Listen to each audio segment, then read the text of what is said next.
Hey guys, what's up? Shay from Electric MX here. Just wanted to kind of talk about some bikes and give a little recap video. I made a couple videos like this. I don't know if you've seen them on the internet there, but this is just a little video talking about some bikes, and this is like kind of like a recap video for 2023. Just talk about some rides and races that we went to and experiences and everything like that, and bikes and everything like that. If there's something you want to know, just let me know. But so yeah, last year e-bike ride started out with the Tampa Mega Ride. Met up with the boys K Dropo. Met Watt Wheels there, and that's where we become good friends. Yeah, had a great time. Met Biz in person and had a great time with him. He makes some awesome videos. He's like the bike life OG. Same with K. They've been in it for time. Drop everybody. They've been around bike life and the wheelies and the riding on the streets, so they know how things work. Whereas me, I have like a motocross background. I only been to a couple rides. Like Tips took me on my first ride, and that's where I like saw, okay, this can be fun if you be smart and don't be too silly, right? So yeah, had a lot of fun at the Tampa Mega Ride. They just uh-oh. Uh-oh. Houston, we got a problem. Yeah, there's like the mega rides. If you don't know about them, like it's like a Chiron kind of crowd. Chiron, and they ride the e-bike. Like there's a Chiron there. They ride the e-bikes on the streets and pop wheelies, and it's like a gray area because it's electric and they're whatever they're classed as. They're kind of legal. That's what everyone says. Like it's legal, so it's not a big deal. Uh, in Ontario, you gotta have a pedal kit on your bike, and then it's kind of legal. So it's like the DUI capital of Ontario. So in Hamilton, there's all kinds of e-bikers that have like commuter vehicles. So now it's kind of like crossing those, the commuter and the legality of it, and then like the actual fun, powerful wheelie aspect of it, right? So that's kind of what the Mega Ride's come from there, as far as I see. Too oily. So yeah, that the Mega Ride. I had an awesome time down there, and I ended up I skipped the one day, and I went with the kids to Daytona Supercross. So last year we got to experience the Daytona Supercross, which was unbelievable, amazing. So yeah, from that, like we came back here, we were riding in the summer, and we built Jordy electric Cobra, and it was very fast, but the suspension is in like a 1999 frame. I don't know if you've seen a video on the internet there. And it's like a 1999 frame, so old suspension, old brakes. Back brake was new, but short story long, Jordy got on it, and he got like right away, he was more comfortable on the electric. So he started going a little bit faster and catching some air and stuff like that. So right away, my pops was like, yo, get him like a good 50 electric, like the KTM gas, right, Husky.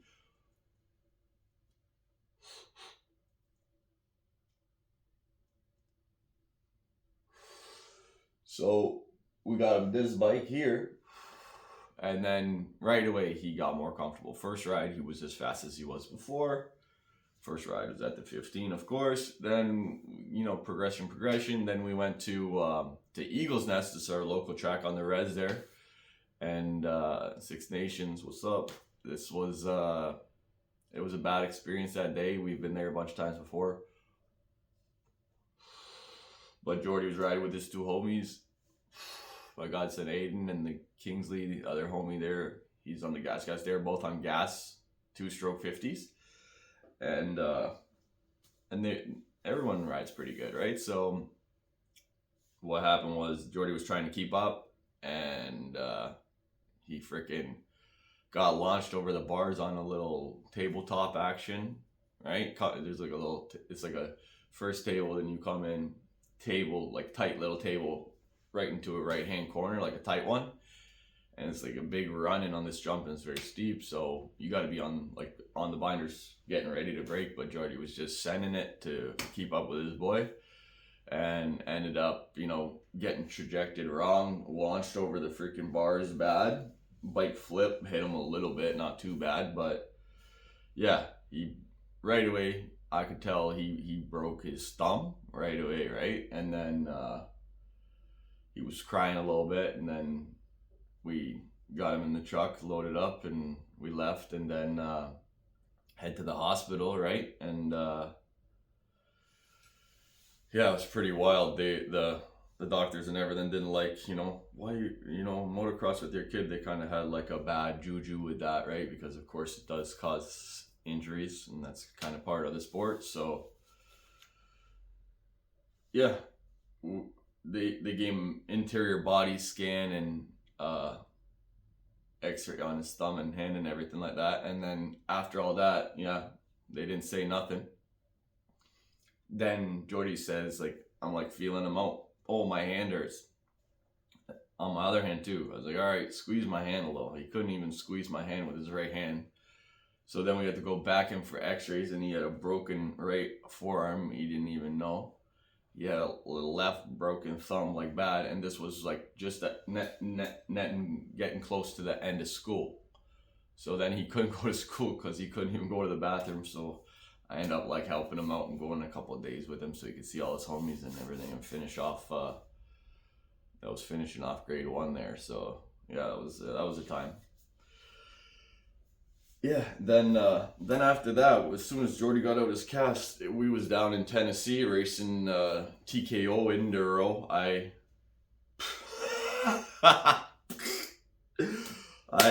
had a time there, right? So I'm a motocross guy. I've been on a couple trails, not really, like maybe 3, 5, something like that, a couple times.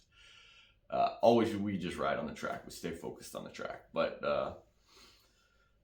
I'm like, yeah, these e-bikes start to kind of open up my eyes and see some things that you can do where I wasn't interested before. But I'm like, yo, I got some trails right here in my city.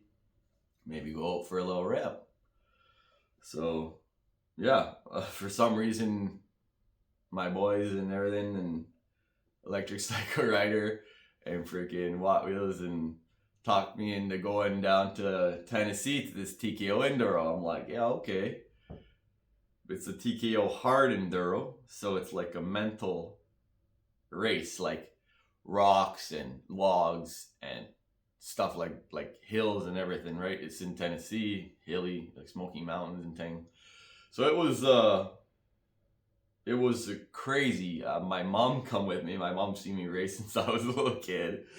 My dad's like, if you ain't racing moto, I'm not coming, right? So then I talked my mom into coming down to help with the kids there. And yeah, sure enough, my mom, I'm like trying to get signed up, AMA license. I'm like, I haven't had an AMA license since freaking 08 or 9, trying to do Loretta's down there and everything. That was the last time I had like a real AMA license. Raced a little bit in Florida, but not AMA. Actually, yeah, we did Gatorback, but that was in like 09, maybe something like that, right around 09, I'm pretty sure. And yeah, that's a couple years ago now, I guess they would say. So yeah, so I went to TKO. My mom walks the track. She's like, look over here. She said, go look over there. I go look, and it's like literally a dried out riverbed, rocks, crazy rocks, and that's the track. So I'm like, okay, experience the wheelies, experience some hard enduro, they call it, because it's very hard. And yeah, so fucking did the pre-log or proto-log or whatever. Like you go and you race, basically practice kind of race, and they time you. So I'm out there ripping it up and kind of seeing how stuff goes, and I come to this rock garden, I'm ripping it up, and I end up getting so tired and thirsty. I was like, I just pulled over. Some guy was there with the drinks and everything like that, and I'm like, hey, can you hook me up, brother? And then he started teaching me some stuff like lower your tire pressure and do this and do that. So tried some of that, and yeah, it was quite the experience, let's put it at that. And yeah, had a great time, and then we stay at the hotel after practice, and then I go to do the race. I fire up the Nikot in the morning there because I'm racing the Nikot E Beast, and then I fire it up, and I go to give it throttle, and it doesn't go. I turn it off, turn it on. I go to give it throttle kind of thing, and it like ring, ding, ding, ding, ding, like rings right out, electric, but like not the two stroke, but yeah, she goes like that, and then crazy, it just didn't respond properly to the throttle. So I had this problem before where I changed the control box. It's over here somewhere. And I'm like, okay, I know what this is. It's the control box. So I changed the control box, thinking I'm going to get out to my race. No dice. She's still acting silly. So then,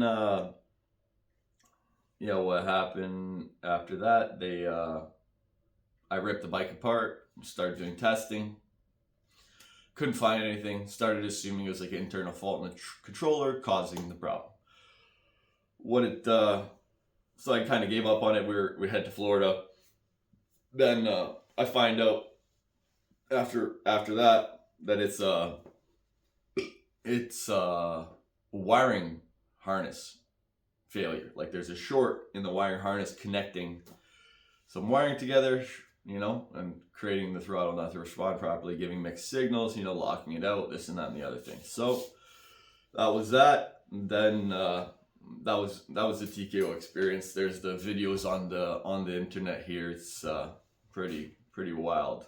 You can see I had a GoPro on my helmet, and you can see some stuff going down there. It was wild. Then after that, we did the Gopher Dunes race in the summer back up here at Gopher Dunes race and Walton race. Was that before? I think that was actually before. That was before that. We did that Gopher Dunes Huron race and then the Walton Huron race. And then I actually did Supermoto for my first time that day too. Took the 511 Supermoto out to, it was on my birthday for the Canada Day long weekend. So I was like, let's go send it. Boy didn't hook me up with the leather suit, so we went and ripped up the Supermoto on the 511, killed that. Then went to Walton, race that. Actually, before that I got second at Gophers on the Huron race. Then went to Walton thinking I was gonna do good, and my bike, the Huron, just felt like Light BX, just felt like trash, so slow, like I'm gripping and it's so slow. In the race, she fucking died on me there, and that's about it. Then after that race, then we race Gophers at the end of the year, vet vintage race on the 1252 stroke. Blew her right up. I just got her serviced, and she didn't get like maybe a nice warm-in or whatever happened, and she gone. We was revving it real hard. I was racing, and there's a video of that smoking up on the Schmokovich on the Schmoky YouTube, so you can check that out with the video and the smoke and rad and piston and cylinder and all that. She gone. Then we also did the funny Starch Varge video. We made the filming. I go to the banquet hall there and make the green screen, and Polly, my brother, doing the full videos and making the script and everything with the homies, and it's a pretty funny video just talking about electric bikes when they're coming out, and the Starch Varge building their bike.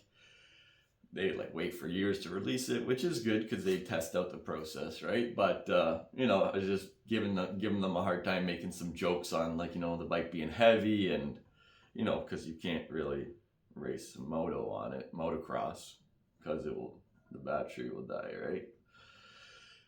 And then there's some funny stuff in there. If you haven't seen that video on the YouTube internet, check it out. It's pretty funny. We're just making jokes like the silly video. Then for Christmas and New Year's, we did the Orlando and Miami ride out, go down to Florida and rip the e-bikes on the streets with the boys, and end up getting RME electric conversion from my boy Rusty at Grit Shift there. He hooked me up with his old bike there, and hot swappable battery, standard like QS 138 70H, like motor that everyone uses in their e-bike conversion pretty much. And yeah, it was a sweet little bike there, perfect for the e-ride. To put the street wheels on her and took her for a rip. And so what ended up happening was I had the ride in Orlando first and then to Miami. So then the homie, that Chiron kid, the boy down in Daytona right there, he's a really nice kid, really good wheelies, young kid. He texts me, yo, I'll help you organize. I'm like, all right, sweet. And he says, oh, I want to start like early. I'm like, oh shit, I always run late, so anybody that knows me knows that. So he's like, let's start early. I'm like, all right, let's try to make it happen. So end up getting there like late. There was like a good ride there, a bunch of people, everybody having a good time, and I was late for that, missed that one, but was able to meet up with my local homies that were, you know, time and time again, and we went for another rip. Then beeline it down to Miami, had the Miami ride out with the boys, had a great time there, ripped it up. Good to see him, all the brothers, Frankie boy there. So excited to see what Frankie at Reckless has coming up. He's got some cool wheelie machine he was telling me about, and maybe I can learn to wheelie eventually. So yeah, and another thing I've been working on, this Yamaha build. I don't know if you guys seen that, but yeah, I've been working on this Yamaha build for a while now, and just getting her figured out. So pretty freaking pumped to get that going, because my intention is to build the e-bike that's faster than the Starch, and for, you know, half the price, because I you know, everybody would like to buy, you know, the Factory Works edition or buy the freaking Starch or whatever, but sometimes spending that much money doesn't really make sense when you can make other moves. So yeah, let me know what you think, and like and subscribe and comment, and let me know if there's anything you want to see. We got sweet lineup here, bikes, right? This is my Pops KTM 150 for rip, super flat track 85, flat track 85 two smoker. Jordy's Gas MCE5 electric 50. We just got him this backup practice bike, the Husky, same thing, E50. Nikot electric E-Mini. This runs off 2 D-Wall batteries, Shinaisi CRF 50, and little Razor there. Yeah. Then this is the electric Yamaha I've been working on. I'm gonna work on the battery right now and make another video. And this is my Chiron, my boy. This is after the race. I'm still trying to fix the battery, and then was at my boy's house yesterday, and he hooked me up a bunch of trick parts. Mitchie OG blessed me up with the full mount thingy there, and the thing that goes through the stem thing, and the pegs and seat razor bars. And so he put this razor up on here to make the seat more bigger, and the bars more higher, so it's like feels a little bit bigger, right? So yeah, again, let me know what y'all thinking.